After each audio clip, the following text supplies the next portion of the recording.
नमस्कार, मैं हूं आंचल सिंह और आप देख रहे हैं इंडिया न्यूज। महाराष्ट्र में 2 सभाएं हुई हैं और दोनों सभाओं की चर्चाएं हर तरफ हो रही हैं। आखिर क्या कुछ हुआ है उन सभाओं में? कौन से ऐसे दिग्गज नेता हैं दो जिन्होंने वार पलटवार किया है और उसके बाद सियासी जो पारा है वो गर्म हो गया है। महाराष्ट्र में अगर हम देखें तो पिछले दिनों से बहुत सारे प्रकरण चल रहे हैं और जिस तरीके की सियासत हो रही है उससे ये साफ पता चल रहा है कि महाराष्ट्र में एक तरफ शिवसेना दम लगा रही है कि किसी न किसी तरीके से उसकी जो महाविकास आघाड़ी सरकार है वो बची रहे और आने वाले दिनों में उसका फायदा भी मिले।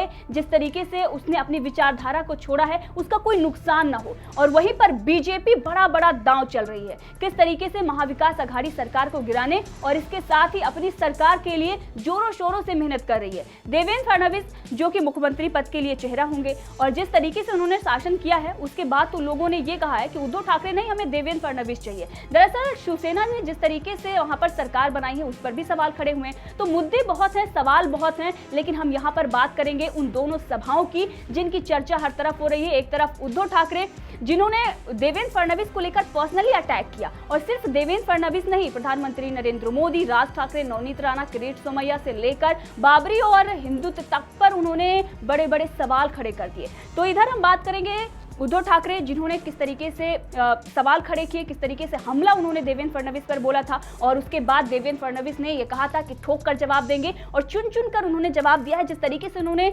शिवसेना को धोया है उसके बाद ये साफ पता चल रहा है कि अब देवेंद्र फडणवीस का जो पलड़ा है वो भारी है। वजन की बात की गई थी उद्धव ठाकरे की तरफ से। दरअसल देवेंद्र फडणवीस के वजन को लेकर मजाक बनाया गया था और इस पर देवेंद्र फडणवीस की वाइफ अमृता फडणवीस ने भी पलटवार किया था और उद्धव ठाकरे पर उन्होंने बता दिया था कि किस तरीके से उद्धव ठाकरे को देवेंद्र फडणवीस ने धो दिया है। बहरहाल वो बातें चलती रहेंगी, लेकिन अब हम यहाँ पर बात करने जा रहे हैं उद्धव ठाकरे के जो सवाल थे, किन किन पॉइंट्स पर उन्होंने सवाल खड़े किए थे और किन किन पॉइंट्स पर उन्होंने हमला बोला था और उसके बाद देवेंद्र फडणवीस ने किस तरीके से उस पर पलटवार किया है। सबसे पहले उन्होंने बात की थी देवेंद्र फडणवीस की। देवेंद्र फडणवीस से अगर हम बात करें तो उद्धव का 36 का आंकड़ा है जब से महाविकास आघाड़ी सरकार बनी। दरअसल देवेंद्र फडणवीस पर यह आरोप लगते रहते हैं कि उन्होंने विश्वासघात किया शिवसेना के साथ। शिवसेना ने पहले ही इन सब बातों पर करार कर लिया था कि आने वाले दिनों में जब सरकार बनेगी, दरअसल चुनाव के पहले की बात है, संजय राउत ने भी इस पर चर्चा की थी और गृह मंत्री अमित शाह के बारे में भी उन्होंने जिक्र किया था। तो मुख्यमंत्री जो होगा वो शिवसेना से ही होगा, यानी अगला मुख्यमंत्री जो होगा वो शिवसेना से होगा।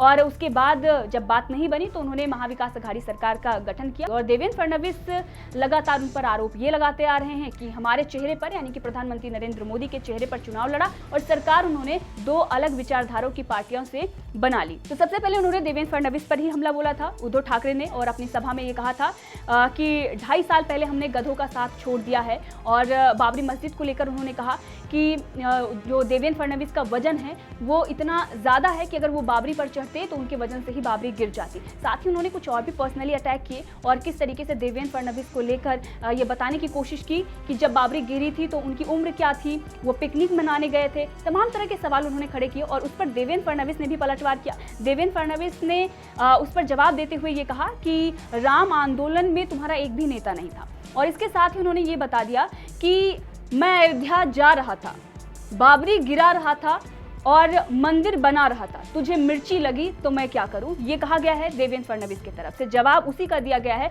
कि बाबरी गिराने से मिर्ची जो है उद्धव ठाकरे को लग गई है। एक तरीके से उन्होंने यहां पर भी वोट बैंक को साध लिया है। उत्तर भारतीयों की ये सभा थी देवेंद्र फडणवीस की तरफ से जो की गई महासंकल्प बैठक थी और वहां पर जाकर राम और हनुमान चालीसा से जिस तरीके से सभा की शुरुआत की गई देवेंद्र फडणवीस की तरफ से, बीजेपी की तरफ से, बीजेपी के बड़े दिग्गज नेता मंच पर मौजूद थे और उस वक्त देवेंद्र फडणवीस ने ललकार कर उद्धव ठाकरे पर बड़े कटाक्ष किए और किस तरीके से उन्होंने भी उसी अंदाज में, जिस तरीके से उन्होंने सवाल खड़े किए थे उसी अंदाज में उन्होंने जवाब दिया। और उसके बाद उद्धव ठाकरे और शिवसेना के पास कुछ कहने को बचा नहीं, क्योंकि उन्होंने भी सोचा भी नहीं था कि इस तरीके से देवेंद्र फडणवीस उन पर हमलावर होंगे, इस तरीके से वो जवाब देंगे। ना संजय राउत ने सोचा होगा और ना ही उद्धव ठाकरे ने सोचा होगा और इसीलिए अभी तक शिवसेना का इस पर कोई भी प्रतिक्रिया उनकी नहीं आई है, किसी भी प्रकार का पलटवार नहीं किया गया है। लेकिन पहले देवेंद्र देवेंद्र फडणवीस पर उद्धव ठाकरे बोल चुके। इसके साथ ही देवेंद्र फडणवीस ने आगे ये भी बताया कि हमें तो ऐसा लग रहा था कि कुछ तेजस्वी सुनने को मिलेगा,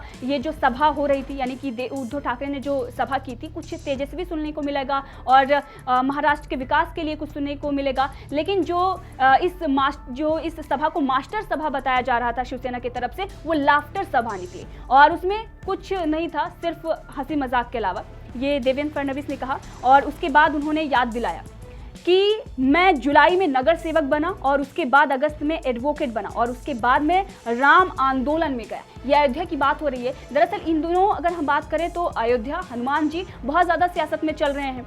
अब जब से राम मंदिर बन रहा है उसके बाद से ही बीजेपी इसका फायदा उठा ही रही है, क्योंकि बीजेपी ने इस मुद्दे को अपने घोषणा पत्र में रखा था और उसके बाद लगातार बीजेपी उसके लिए काम भी कर रही है। लेकिन वहीं पर शिवसेना ये बोल रही है कि ये सुप्रीम कोर्ट का फैसला था। बार बार वो साबित करने की कोशिश कर रही है कि इनका जो हिंदुत्व है वो फेक हिंदुत्व है। राज ठाकरे ने जब जिस तरीके से उन्होंने महाआरती की, हनुमान चालीसा पढ़ने की बात कही, उसके बाद भी शिवसेना ने आरोप लगाए कि ये सब कुछ है वो दिखावा है, हमारा जो हिंदुत्व है वही सही है। और इसको लेकर उन्होंने सवाल भी खड़े किए थे। उद्धव ठाकरे ने हिंदुत्व को लेकर उन्होंने बोला था कि अगर आपको भगवा झंडा ही दिखाना है तो आपकी आरएसएस की जो टोपी है वो काली क्यों है। उन्होंने इसके रंग पर भी सवाल खड़ा कर दिया था। इसके साथ ही उद्धव ठाकरे ने इस बात का भी जिक्र किया कि बाला साहब ठाकरे ने कहा था कि हमें मंदिर में घंटा बजाने वाला भगवाधारी नहीं चाहिए, हमें आतंकियों का घंटा बजाने वाला भगवाधारी चाहिए। और इसके साथ ही आरएसएस पर उन्होंने सवाल खड़े कर दिए, आरएसएस की टोपी पर उन्होंने सवाल खड़े किए, रंग पर। और इसके साथ उन्होंने बताया कि आज़ादी के पहले आपका अस्तित्व था, लेकिन आज़ादी के समय आपकी पार्टी कहाँ थी।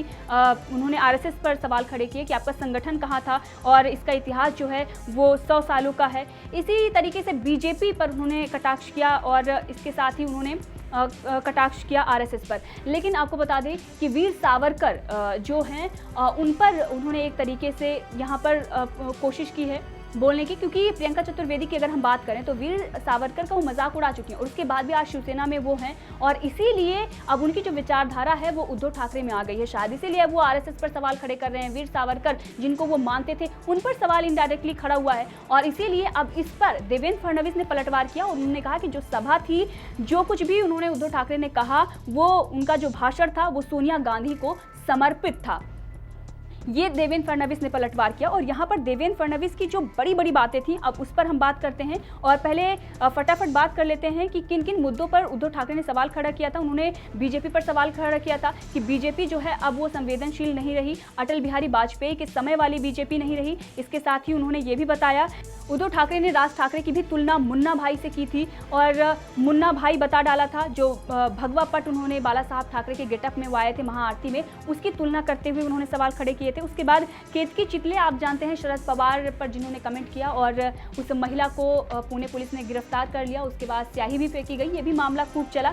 उस पर भी उन्होंने कहा कि सभ्यता और संस्कार उस लड़की में कम है। लेकिन संजय राउत की अगर हम बात करें तो उनकी भाषा क्या रहती है वो आप सभी जानते हैं। इसके साथ ही उन्होंने सवाल खड़ा कर दिया कि महंगाई पर कुछ नहीं बोला जाता है। दाऊद को लेकर भी उन्होंने सवाल खड़ा कर दिया कि अगर दाऊद आज बीजेपी ज्वाइन कर लेता है तो वो भी पवित्र हो जाएगा, बीजेपी में आते ही वो पवित्र हो जाएगा। ये सब कुछ था नवाब मलिक को लेकर। अब इस पर देवेंद्र फडणवीस ने भी पलटवार किया। इसके साथ ही उन्होंने कहा कि कश्मीरी पंडितों को सुरक्षा नहीं दी जाती है, लेकिन वहीं पर ऐरो गैरो नत्थू खैरो को भी सुरक्षा दे दी जाती है। ये कटाक्ष था नवनीत राणा और किरीट सोमैया पर।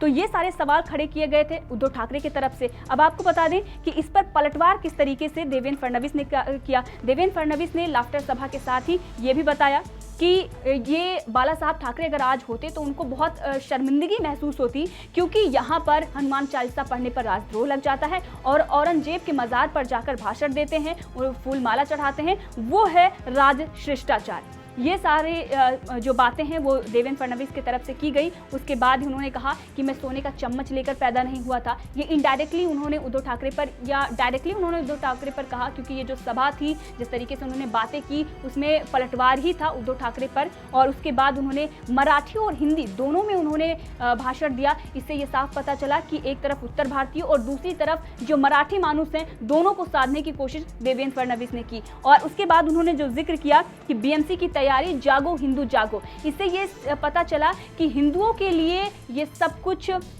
जो बीजेपी अभी तक करती आई है, अब उसका फायदा बीएमसी चुनाव में वो लेना चाहती है और इसीलिए जागो हिंदू जागो उन्होंने कहा है। और एक उन्होंने लाइन बोली थी कि ये हालात सुधर जाएंगे लेकिन जाते जाते कई लोग निगाहों से उतर जाएंगे। ये उद्धव ठाकरे के लिए ही था। और देवेंद्र फडणवीस का ये जो बयान आया, जिस तरीके से उन्होंने पलटवार किया, उसके कुछ अंश हैं जो अभी भी बच रहे हैं, क्योंकि बहुत जिस तरीके से उन्होंने ये भाषण दिया, 1 घंटे से ज़्यादा उन्होंने बोला और जो कुछ भी बोला वो पूरा का पूरा शिवसेना उद्धव ठाकरे पर था, हिंदुत्व को लेकर था। इसके साथ ही उन्होंने कौरव की सभा थी ये भी कह डाला।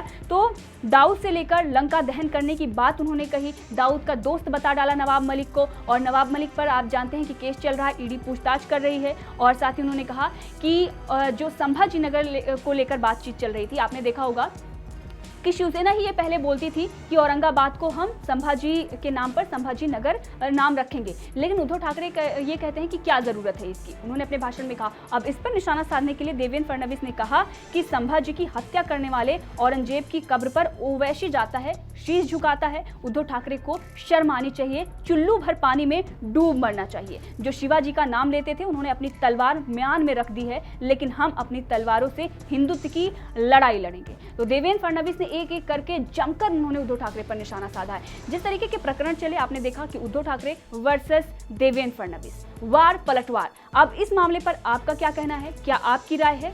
कमेंट करके हमें ज़रूर बताएं। और रोज 9 बजे हम इसी तरीके से क्या कुछ हुआ है उस पर हम विश्लेषण करेंगे और किस तरीके के माहौल देश में बन रहे हैं उस पर भी हम अपनी राय व्यक्त करेंगे। अगर आपको ये पसंद आया है तो कमेंट करिए, लाइक करिए और शेयर करना मत भूलिएगा।